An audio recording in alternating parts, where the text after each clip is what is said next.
हामीले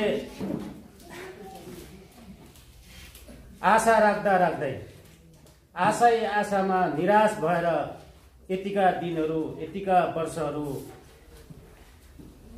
बितेर गइसक्यो र हाम्रो बाबुबाजे हाम्रो पुर्खाहरूले पनि यही आशा बोकेर आइराखेको थियो।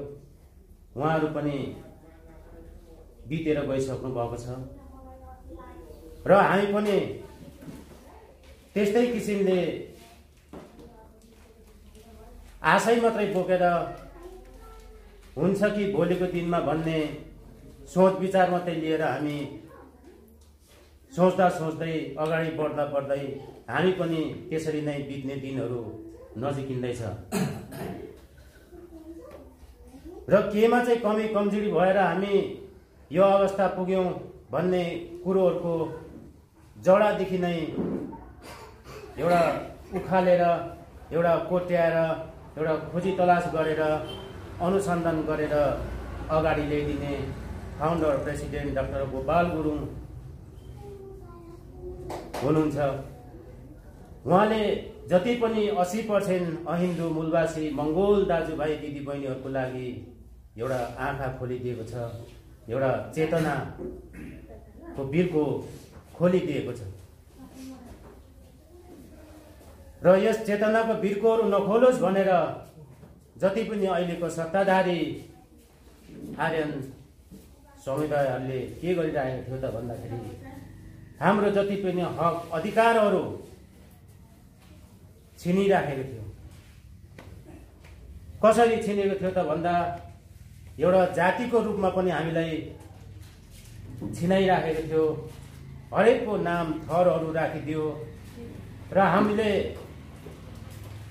पाएको हाम्रो वेशभूषा हाम्रा लिपि संस्कारहरू पनि उनीहरूले छिनाइदिएको थियो र त्यति मात्रै नभएर हामीलाई केसम्म गर्यो त भन्दाखेरि हामीले पाइखाने एउटा भोजन पनि हामीलाई छिनिदियो। त्यसमा तपाईहरुले पनि अहिले हरेकको सामाजिक सञ्जालबाट हेरिराख्नु भएको होला, देखिराख्नु भएको होला। यस देशमा गाईलाई माता मानेर एउटा आमा हो भनेर हामीलाई गाईको सब्जी खान नदिने बनायो। हामी आफै विचार गरौं, ल ठीक छ, हामीले पाइखाने एउटा पाएर आएको भोजनहरूलाई छिन्यो। उनीहरूले यो नेपाल र इन्डियामा मात्रै गौ माता भनेर चाहिँ पुजिराखेको छ, मानिराखेको छ भने यो भन्दा अर्को ठाउँमा अरू देश अरू मुलुकमा त त्यो गरेको छैन। तर यो देशमा उनीहरूले सब्जी रूपमा खाने भनेको खसीको मासु एकदम उत्तम मानेर उनीहरूले खसीको मासु अहिले 1000 भन्दा माथिमा बिक्री गरिरहेको छ र किनेर खाइरहेको छ। हामी आफै विचार गरौं, दिमाग कतिसम्म तल र माथि भइरहेको छ भन्ने कुराहरू। जुन यो मुलुकमा खसीको सुप खानेहरूको दिमाग कस्तो रहेछ, जुन देश बेच्ने, खोला नाला बेच्ने र भ्रष्टाचार गर्ने र जुन यो मूलवासीलाई आदिवासी बनाउने त्यस्तो खालको काम क्रियाहरू यिनीहरूले खसीको सुप खानेहरूले त्यो गरेको छ भने चाइना, जापान, कुनै पनि हाम्रो मंगोल देशतिर हेरौं, गोरुको सुप खानेको दिमाग कस्तो हुँदो रहेछ, त्यो देशको विकासहरू हामीले हेरेर जाउँ। हामी आफै तुलना गर्न सकिन्छ कि कतिसम्म हामीलाई चाहिँ दबावमा पारिएको रहेछ। अहिले गोरा जातिहरूले, अमेरिकाको गोरा जातिहरूले पनि गोरुको मासुको प्याकेजिङ गरेर, बट्टामा प्याकेजिङ गरेर उनीहरू कुनै पनि राष्ट्र भ्रमणको लागि आउँदाखेरि त्यो प्याकेजिङमा उनीहरूले गोरुको मासु अनिवार्य लिएर आएको हुन्छ, खाइरहेको हुन्छ। भनेपछि एउटा रेसको आधारमा हेर्ने भने नेपालको क्षेत्री बाहुन र गोरा जाति त एउटै रेसको मान्छेहरू हो नि। तर तिनीहरूले चाहिँ जतै जाँदाखेरि पनि मासु लिएर खाँदा हुन्छ भने नेपालको आर्य क्षेत्री बाहुनले चाहिँ किन बन्देज गरे त भन्दाखेरि हामी मूलवासी मङ्गोलहरूको चाहिँ हक अधिकारहरू यिनीहरूले छिनेको हो। सिधी हामीले देखिरहेका छौँ, बुझिरहेका छौँ। यस्तो कुरोहरूलाई हामीले नजर राखेर अब हामी भनेको हामीले चाहिँ यो कुरोलाई अगाडि बढाउनु पर्छ र हामीभन्दा पछाडिको भावी पिँढीहरूलाई पनि हामीले सिकाउनु पर्छ। त्यसले गर्दाखेरि यिनीहरूले यतिसम्म गरेको छ भन्ने कुरो त हामीलाई स्पष्ट थाहा छ, हामीले मनमा राखेको छौँ।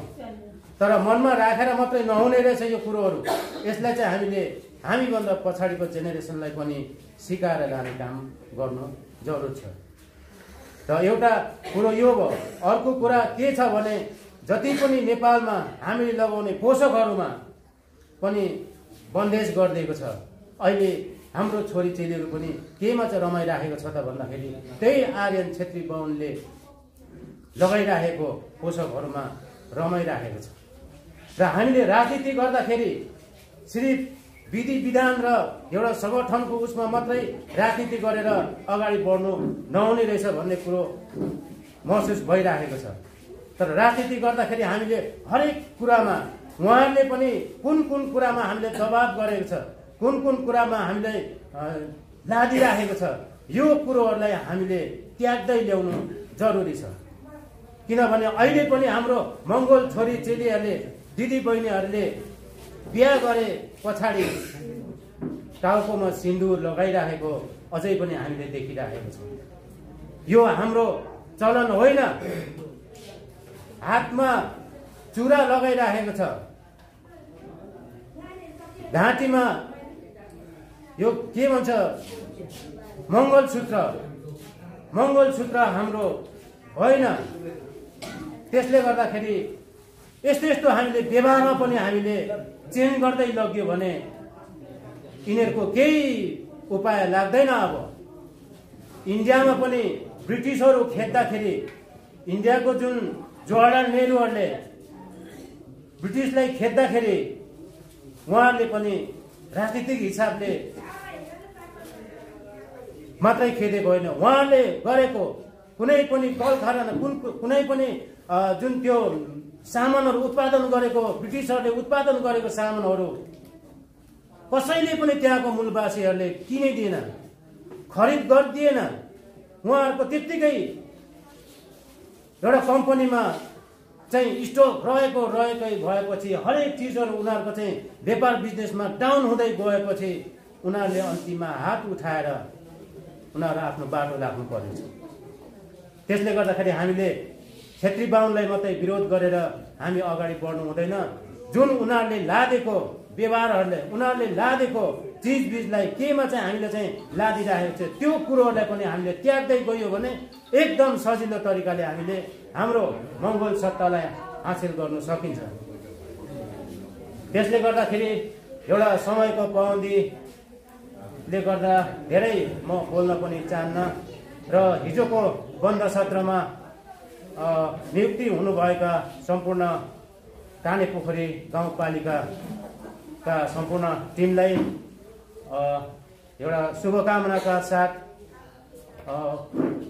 एउटा उत्तर प्रगतिको कामना राख्दै अब जति कुराहरू हाम्रो प्रमुखज्यूले बताउनु हुनेछ र यसमा साथका साथ काँधका काँध तपाईँ हामी एकजुट भएर अब अगाडि बढ्ने दिनहरू आएको छ। हिजोको दिनसम्म तपाईँ हाम्रो परिचित थिएन। आज आएर